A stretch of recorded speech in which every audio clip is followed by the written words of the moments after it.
See, I'm almost done. Now, these screws are in here, and what I like to do is push this all the way in so that I make sure that I don't have too much tension on these wires. So I have to kind of put it at a slight angle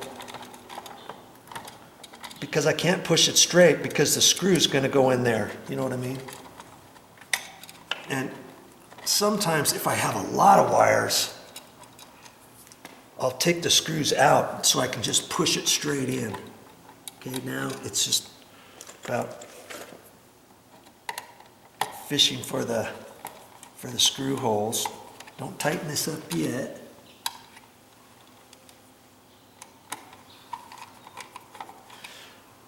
And I want to make sure this is straight up and down. I don't want it at an angle. See how I bent that over? That's because it needed to go that direction to be flat. Okay, now I can screw this back in.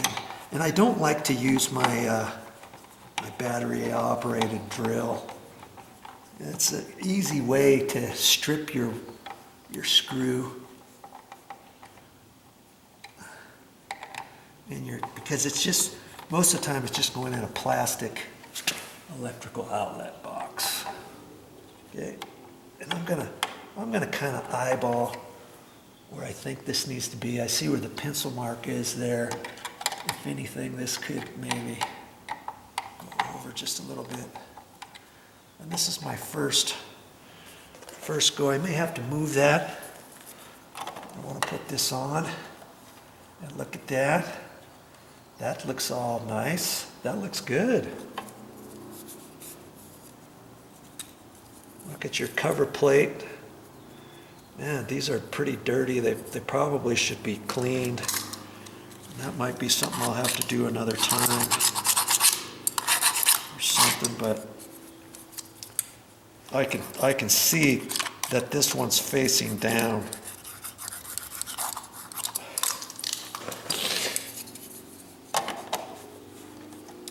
That looks pretty good, huh? Now, I can check this. And that's what it looked like. It looked like the top needed to go over. So whoever installed this initially, they should have pushed it over that way a little bit.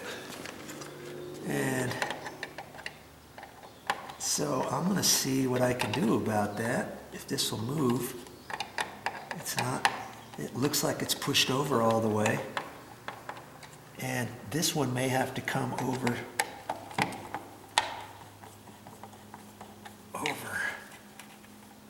that way a little bit.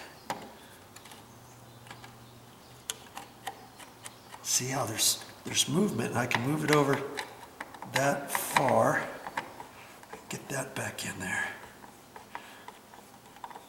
Boy. Which means now I have to loosen this up and move that over a little bit. Let's just see what that does.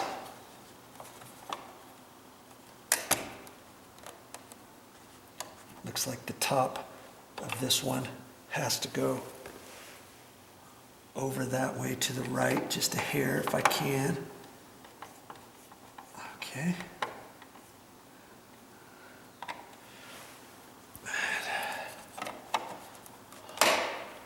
And even when the plate is on, you can see a slight gap here. So if you can see that, and if the gap looks like it's off a little bit, you can still move it. This bottom could go to the left just a little if I can. Okay. I think that's good. That's better. Okay. Now, I'll put my little trim screws back up.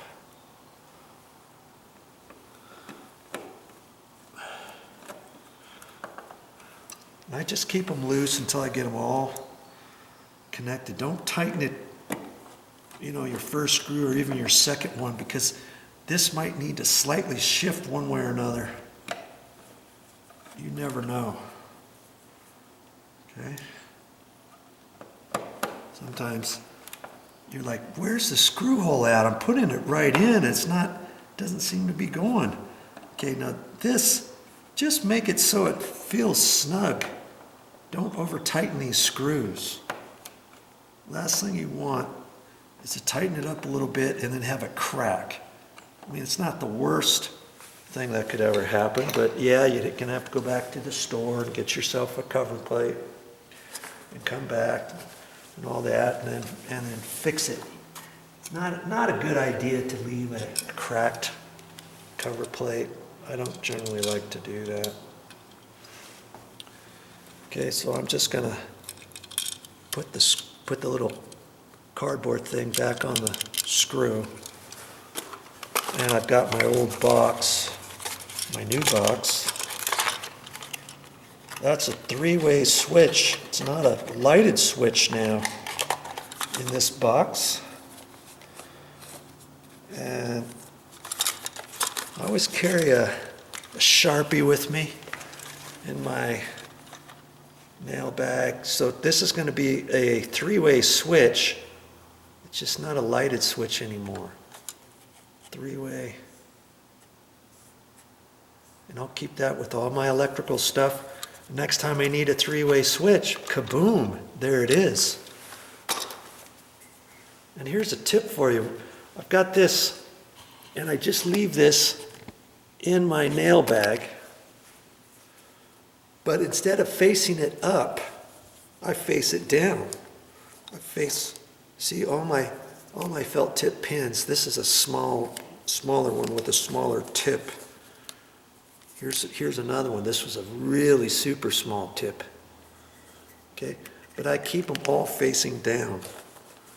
That way it doesn't dry the tip out. If you leave it like that, you leave it in your nail bag, after a few months, you know, this tip has a tendency to dry out. So I just leave them upside down. There.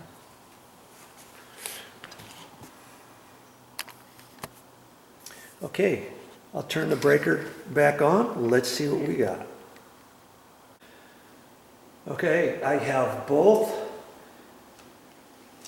breakers turned back on. I haven't touched this yet. The light is on because I had the light on when I turned the breaker off, okay? So when I turn this off, hopefully we get something lit here. And sure enough, that is lit. I'll turn I'll close the garage door now so we can see that, and I'll close the side door.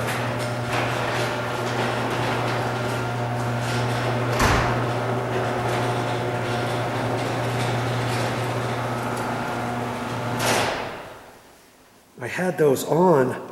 I had the doors open, so I had enough light in here to show you, so I didn't have to get my construction light out. See how it's lit now? Look at that. Now that's off. Now I'm going to turn the switch on here. Okay, the garage is on. The garage lights are on. Now I'm going to turn this off here.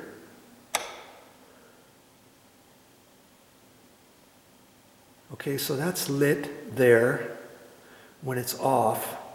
Now let me I want to try to do this differently, so let's see. Okay, I'm going to turn it on from inside the house. Now I'm going to turn this off and see where the light is. Okay, the light's still up top. Okay, whether or not this paddle is out or if it's pushed the other way, because see, it's there right now.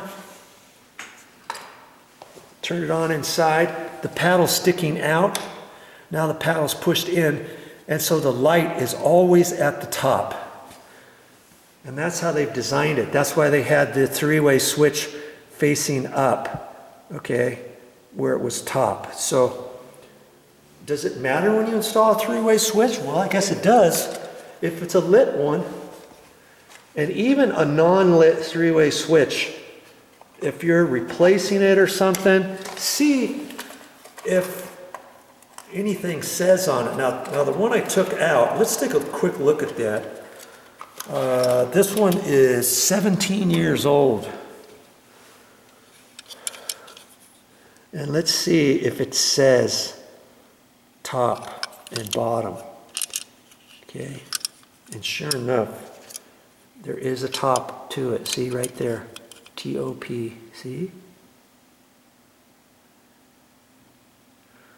Okay, on the new one I put in, it just happened to be over there. So I guess it does matter when you're doing a three-way switch, even a non-lit one. Okay, well that's how quick it is to install a lit three-way switch. We're just replacing, if you were replacing a three-way switch, and if it wasn't lit, basically you're going to do it the very same way. Okay? Voila, the lights still work. And the outside light, I didn't even check it, but that other light went outside. I guess I better check and make sure they're off.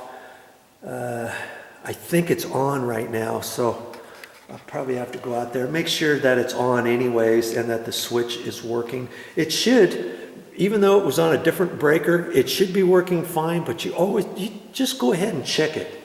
Since you turn the breaker off, now go check your lights after you turn the breaker on. Okay, I checked it and everything, and now it's off.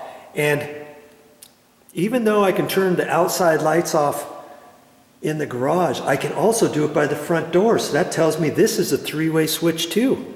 This is a three-way that's connected to the front door. So if you happen to have any light switches, you're like, I don't know what this one's for, or whatever, do some checking out and do a little undercover inspection and figure out what's going on. It could be a three-way switch attached to another light. Okay, that's all I got for this time.